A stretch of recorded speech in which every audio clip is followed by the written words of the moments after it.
Hi there, my name is Samuel McAllister, and thank you for joining today's presentation. I will be doing a presentation on urban design and master planning. I'm based in Sydney, Australia, and I work on the Autodesk technical specialist team. So my class today on master planning and urban design, it's going to cover how you can master plan your urban design using several different Autodesk platforms. It's going to have workflows on how you capture data, then do a conceptual design, simulate the design, and then go into design automation. It's also going to provide an update on some of our new cloud platforms for urban designers and developers. So my job at Autodesk is showcasing how software solutions can help people in industry. I'm very passionate about this. I lend my time also to doing pro bono projects with master planning and urban design. In the last couple of years, I've been involved with ones like this on the screen. This is a bamboo eco-city in Ghana on the west coast of Africa, where we were using composite bamboo blocks to design a whole entire city, but master plan it and utilize Autodesk software to work out how all the zones are going to go together, how it can be sustainable, looking at traffic flows, pedestrian flows to produce a city that is now starting to be built in Ghana in Africa. More recently this year, I worked on this pro bono project, a different environment, working in New Mexico out by the Virgin Galactic Space Station. So that's there in the background. We were given a plot of land to master plan out a what was called an orbital farm. So here on the left-hand side, we have a tower that will capture water that's condensating on the inside of the tower. This goes down into a filtration system that gets pumped up and around inside of these tents here to irrigate these leafy vegetables, which are harvested by robotics. Everything, of course, is powered by the sun, by photovoltaics, and in between each linear tent layout here, we have photovoltaics, which are aligned to track the orientation of the sun. At Autodesk, we do have a number of tools. This is one of our presentation tools, our conceptual design tools for master planning called Infoworks. We did this a few years back for Paris, a very famous city here. And this was looking at how you could remaster plan certain features around the Eiffel Tower for pedestrian analysis, for traffic analysis, and potentially look at how you could replan certain plots near the site, which we'll show a bit later on in SpaceMaker. The great thing about it is it's quick and fast. It reads numerous different file formats. So if you want to bring in Revit files, Format files, AutoCAD files, or even SketchUp files, you can bring it into this environment and very quickly do animations without having to be an expert. You don't need to really know too much about camera paths or lighting calculations. It's built on a gaming engine. It's just point and shoot. You storyboard out the animation, and this will do it incredibly fast for you at a very respectable level of detail, like what you're seeing on the screen. So the software, again, is Infoworks, and you can get that as part of the Autodesk AEC collection. On to today's agenda. So as mentioned in the title, we want to be looking at capturing the data, like where do you get the data sources from? How do you connect them all together to do your design? The tools to help with the actual planning and design process, some of the design automation, what you can do to test simulations when you've actually got the design, see how it's going to perform.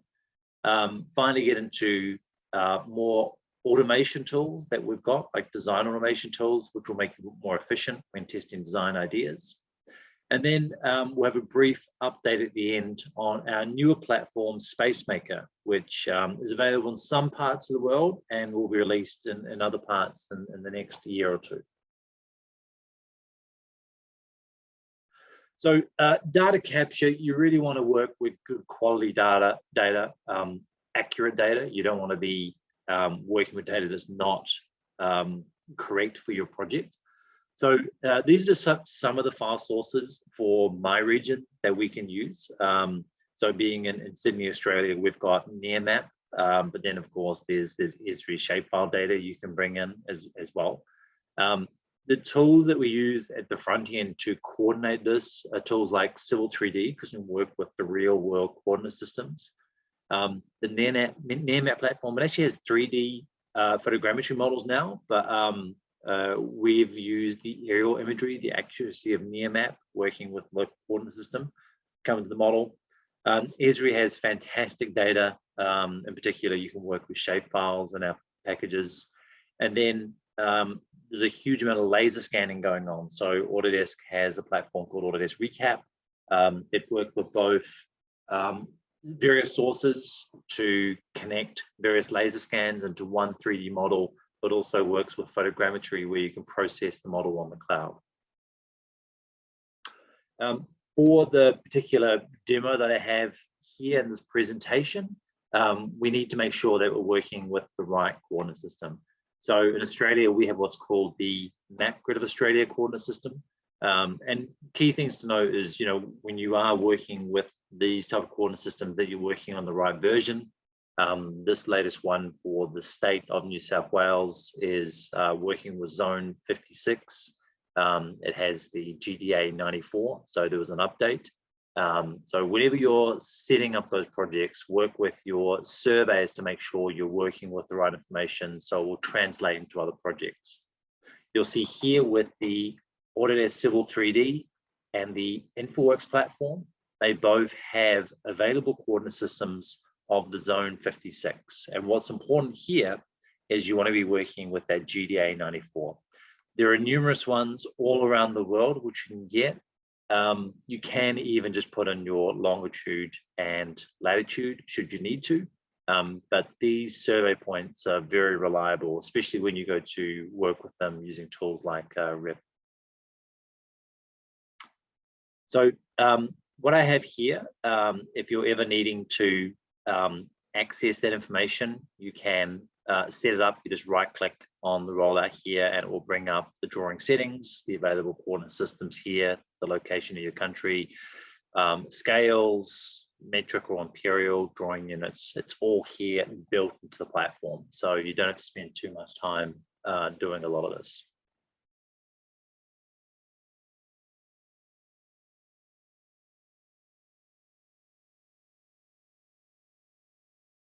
So along with the coordinates that you have in Civil 3D, we have MapGrid, and this also will work with the coordinate system, but will bring in the aerial imagery.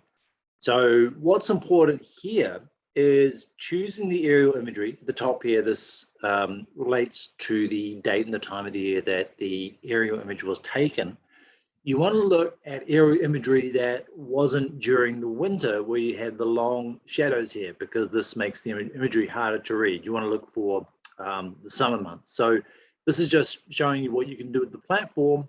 And then when you're ready with the output here, you can save it to, again, that Map Grid of Australia Zone 56 GDA 94. So I can set up that particular area here. I'm just drawing a polygon in the platform. It gives me pretty large pixels at high definition. And I can bring this into my Civil 3D platform here. So what I'm doing is I'm just going to start a drawing. And in Civil 3D, I can right click and edit those coordinate systems. So just like in the screenshot, I can choose Australia, and then I can navigate to the Map Grid of Australia, Zone 56, using the GDA 94 datum. Now what I want to do is use the raster tools inside of Civil 3D to bring in that near map imagery. Now it does have the correct insertion point ready to go. So it has an X and Y coordinate system that tells me that it's going to go in that right location.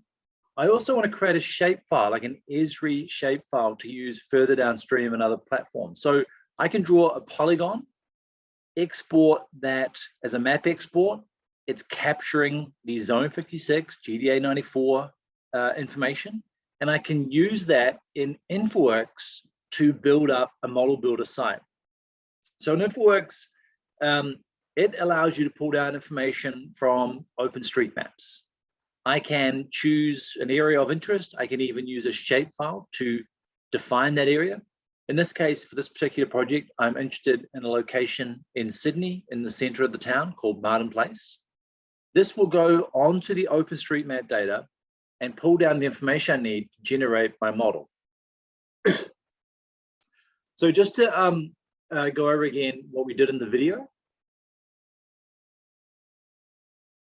you're going and using the map export function to capture those model correlation values and create a shapefile to align with Infoworks. So you have the information in the model, you're just going to do a polyline, you'll select that manually, you'll treat the closed polylines as closed, and then that will give you information to use to align with other platforms like Infoworks. Moving into laser scanning, we have a fantastic tool called Recap that comes with the AEC collections. The Recap tool will allow you to stitch together numerous scan locations and give you various outputs like RCM and RCP. Basically here though, once it's all stitched together, you can walk through that laser scan model, you can measure information, you can start to put items onto layers, you can check the scan locations down the bottom right here. This is a mirror ball. This represents the location where the scan or the scanner registered the laser scan. So we'll give you a panorama view here. But all these points, these RGB colored XYZ points, give us 3D information. And what's fantastic is it's not just point cloud data, it can be converted into meshing data. So when I bring that data into my Civil 3D application to check its location, I can see here's my insertion point, my rotation, all of that can be checked here.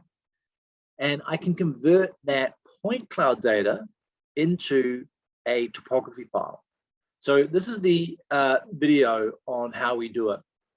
Again, we're in Civil 3D and we have a number of tools that you get access to as part of your Autodesk subscription. I have an RCS output from the laser scan file, and I want to bring that in, like I XREF it into Civil 3D, and I can convert that point cloud data into meshing data using this tin surface tool.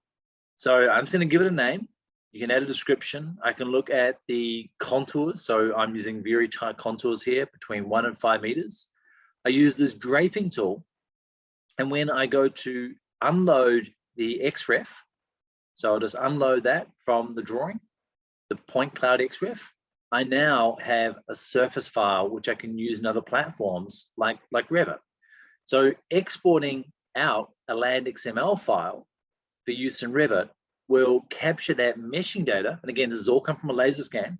It will capture that meshing data, which will read as a topography file inside of Revit. So this is the Site Designer tool, which we brought in a few years back. You can import in that data. And when it comes in, here we have the data, the meshing data displaying as topography information inside of Revit. The solid lines are the 5 meter intervals and the dashed lines are the 1 meter intervals. And that, again, it's come from point cloud data using the subscription tool in Civil 3D to give you a topography site file here in Revit. Other ways we can capture information, we can use tools like Format. Format will work on an iPad, it will work on a browser, it will work in a desktop application. It's part of the AEC collection, and you can use it to build up context. So for this particular one, I wanted to build the Royal Bank of Australia, the RBA. All I'm doing here inside of Format, again, this is using the Chrome browser. I'm just doing this on the cloud. I'm going and pulling down aerial imagery from the cloud. I'm setting up my grid to align with the footprint of the building, and Formit's a solid modeling engine. It's really easy to use. It's just push and pull technology. I can go online and look at Google Earth reference images. I can draw over the top of the model, add more information to it. I can look at it at different styles, give it a name. And now I can save it to the cloud, and I can use it in other packages if I want to do more detail with the texture mapping. Here, I'm using 3ds Max to do the texture mapping, and I can bring that texture map model into Infoworks with all the details I need. So another way to capture information for site context. Now, once we started to capture all this information, we may have some designs that we want to start testing. So when you set everything up correctly with the right coordinate system, and then use a similar coordinate system. So in Civil 3D and Infoworks, we set it up with our real world coordinate system. In Revit, when we set it up with the real world coordinate system as well to match what we have here, it will all align in the Infoworks package. Now I can check a lot of this. So there are numerous tutorials on how to do this, but this is just the shared coordinate location. So you can have a survey point, but you can have your real world point here, your project base point. And I have my northings and eastings information here from Civil 3D, and then it's rotated 5 degrees to true north. I can duplicate and then rename that defined site in the project. And this is something that I can use to share with other consultants, but everything's going to be aligned. So this is just a little thing to do in the package to make sure that you're aligned with Civil 3D, Infoworks, and Revit. You can also double check this as well. Like a lot of the times we work with grids, so you can export out that grid. You can export it in meters, because in the Civil 3D package, they prefer to work with meters, whereas the scale in building design is millimeters. We capture that shared coordinate system that we created, and then we can bring this into our Civil 3D as an XREF, overlap with the near map aerial imagery, and we can see that aligns perfectly with the site. So it's just another great way to check your coordinate system before you start getting into your master planning design. Some little tricks here, like because Infoworks is built on a gaming engine, you can choose to simplify that information every time you're bringing those Revit files in, or those solid modeling files in. You're choosing that coordinate system, and there are options to reduce polygon counts should you want to. Another magic tool that we have in the Infoworks, in the AEC collections, is Noviceworks. This will read numerous file formats, 56 file formats and variations. That NWC, you can export that out as an FBX, which we read inside of Infoworks. You can also reduce the polygon counts as well. You can convert the unit. So there's numerous ways to get this data, convert the data, and then reuse it in the design package. So with that, here we have a snapshot of a lot of that data all coordinated in Civil 3D. So I have various other sites that I brought data in from, like a site called BB Bike, which has like services and different footprints. I have my laser scan in the middle. I have my aerial imagery from Nearmap, all working to that real world coordinate. So moving into planning and design, like designing a public space, some inspiration here, like what I wanted to do with this particular space in Martin Place was to try and capture an urban space for the Sydney residents. Now inside of Infoworks, there is a number of tools out of the box to allow you to draw your streets and your buildings and your furniture. A lot of this is out of the box for American locations. So you'll find these type of street furniture ready to go. You can create your own though and bring it into Infoworks. I personally like to use 3ds Max, but you could use SketchUp or Format. This is where you can design your own street furniture, export it out as a DAE file or an FBX. In this instance, I wanted to use DAE because it's a similar file format. I can bring that in, adjust the simplification, and then use that inside of my Infoworks design. I can also work with sketch design tools. So we have Foreman again to do tower options. It's fast, it's both for web and mobile. It even has a solar analysis tool, and you can work with Revit data in this package as well. I want to look at tower options at the early massing stage and show you how easy it is to do it inside of Infoworks to better understand building designs within its context. Here, I've set up some bookmarked views inside of Infoworks. I can switch between different tower options and view them at different views. So here I have a wedge shape. Here I might have a curved shape. Here I might have a shape with a fun texture map on the side of it. I can navigate again to all those different views and instantly see how that building mass, that shape, looks in its context. Finally, when I'm happy with those designs, I can also bring in the Revit model. Because it's built in the real world coordinate system, it will come in the exactly right location. Other great sites for reference. So if you're doing hardscape design or softscape, we do have some content you can get here for free or you can pay for it. Xfrog have donated some of their vegetation library to the BIM object database. So you can go and download these and then use them inside of Infoworks to lay out your vegetation spaces.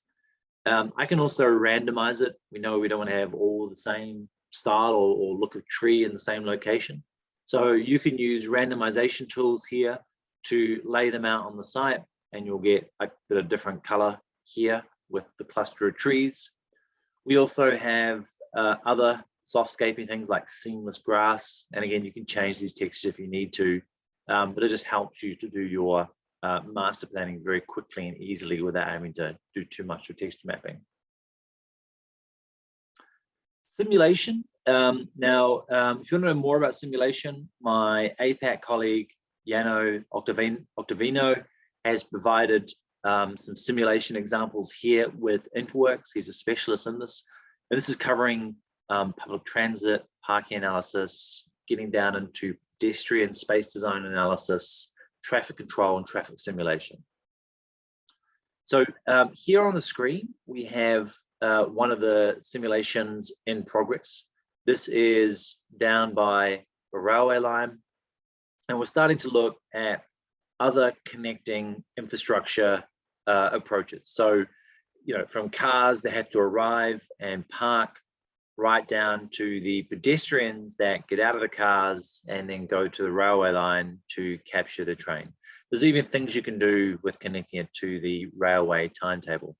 The great thing here is that it's a simple graphical interface, but it's a very powerful simulation engine. So you can actually work with real world constraints.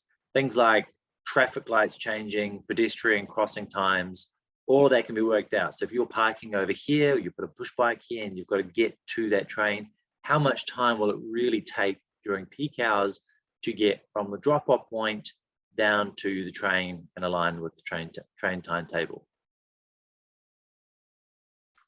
Another one here looks at bicycles and cars.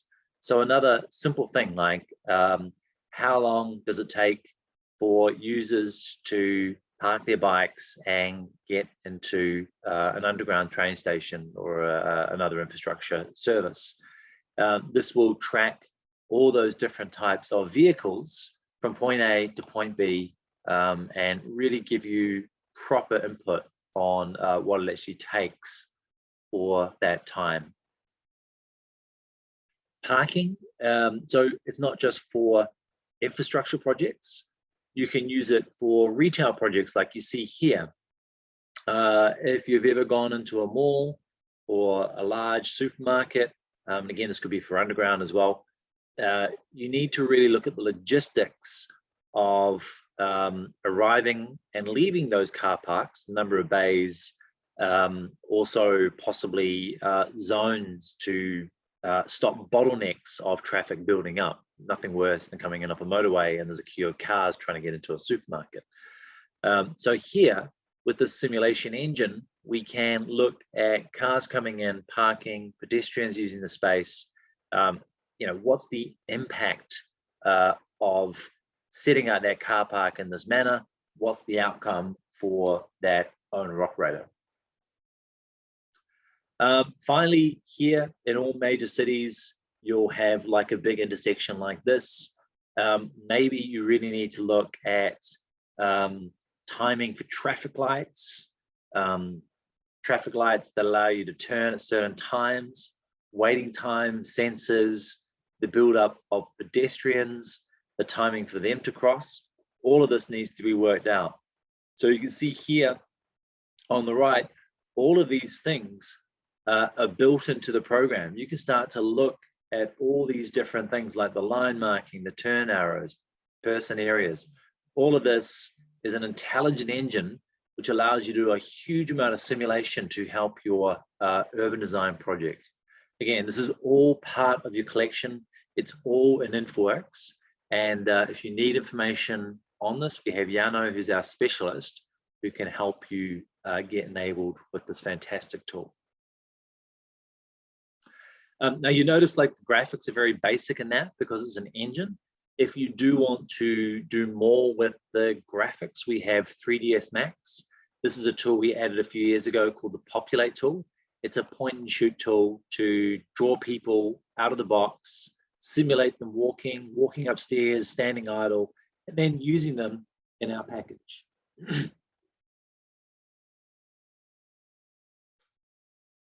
So I have a group of people here standing idly, sitting on some of the benches that I've designed. I can just grab that information and export it out. I'm going to choose an FBX or a DAE file here. The DAE will hold the frame count, will bake in the animation, and I can load this into Infoworks, and you'll see that the quality of the people coming in are better. Now, the animation component, that's a bit hard to get across, but if you think about the scale, like the larger scale, and you're viewing this from a distance at a macro scale, not a micro scale, it only needs to be very basic, but you can get the quality. So some of the things I was testing here was an older animated Autodesk logo, a butterfly, some people sitting on some seats inside that Revit building, all done in real time. Automation. So we're moving into tools which provide more machine learning and AI. This is done with scripting engines. And this is an example from a developer doing master planning called Van Wijnen in Holland. They're picking a site location and then laying out their buildings on that site location. And the generative design is automating the layout of numerous sites for us.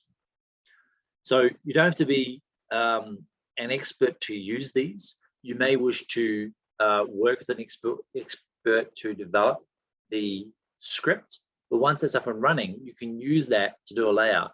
This is from a Autodesk Redshift article. This is Daiwa House in Japan, where they choose a site. They have units that are built in here, so typical 3-bed, studio bed, 2-bed, etc. They've got requirements they need to do for their local government, for their local planners, for parking bays. They need to provide driveway access, and they really want to look at the orientation of the building to capture sun, winter sun, summer sun, and get the most amount of return on investment for laying those buildings out on the site. So this means with these scripts, once they're worked out, they can do hundreds of layouts. And here we have on the screen all the layouts they're doing automatically using generative design. Taking it up a scale, this is one from GHD, doing it with our Infoworks package. So they've got things that they can report back on for land use using Power BI, but they want to look at how they can plot those buildings out on the site using a generative design script. So here what you're seeing on the screen on the left-hand side is Dynamo, and that Dynamo script will go and plot out the buildings in Revit on the right. It will lay out the buildings on the plots of land, and that can connect into Infoworks for larger visualization and animation. So the last bit of this presentation is just looking at new platforms. We have SpaceMaker. This is the future of our design tools. It's got automated data in terms of pulling down data from the cloud to build your sites. It has AI powered design, so it will do design automation like I just showed in the previous videos. It has real-time analysis for daylight, sunlight, wind wake simulations, and is designed to collaborate with numerous other softwares.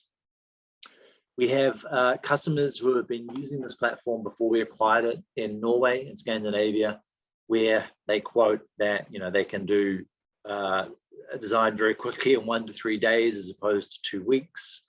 We have architects here using it for their feasibility studies, and property developers using it to improve the number of units here looking over the water to get a better bottom line for their project. Here we have just a quick overview of the package. So we have a site, we have site context, and then we have built-in design automated systems here, which will allow you to point and shoot your building designs here just using polygon modeling tools. As you delineate over the site, it will go and populate it with the units that you have. And you can start to adjust the floor-to-floor heights, the width of the plates, the ratios of the building type. So 90% residential, 10% retail at the bottom or something like that. You also, over here on the right, have an exploration tool which will go and lay out numerous options for you on that site if you don't want to, manually draw here. So it's a really powerful engine that will allow you to automate your building design or your master planning very quickly and efficiently. We also have a wide range of analysis tools here. So as I mentioned, sunlight and daylight. There's a microclimate tool. You can start to look at the heat buildup in your courtyards of these buildings, terrain steepness analysis, noise analysis, view distances. You can start to select each one of these apartments and look at the views that they're going to get. We'll give you like a little graphic over it. Views to area, like waterfront views, and then analyzing wind comfort, like passive design. And this is where you get into CFD, computational fluid dynamics, for cooling your city designs. This is the video workflow. You'll find this on our site. So again, we're focusing on a site in Paris, a site available next to the Eiffel Tower. We want to divide up that plot of land. We can have corridors here.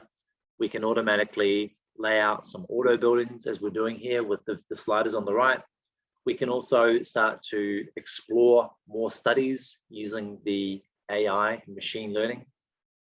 As we go through and analyze these, we can look at different ratios of the unit distributions.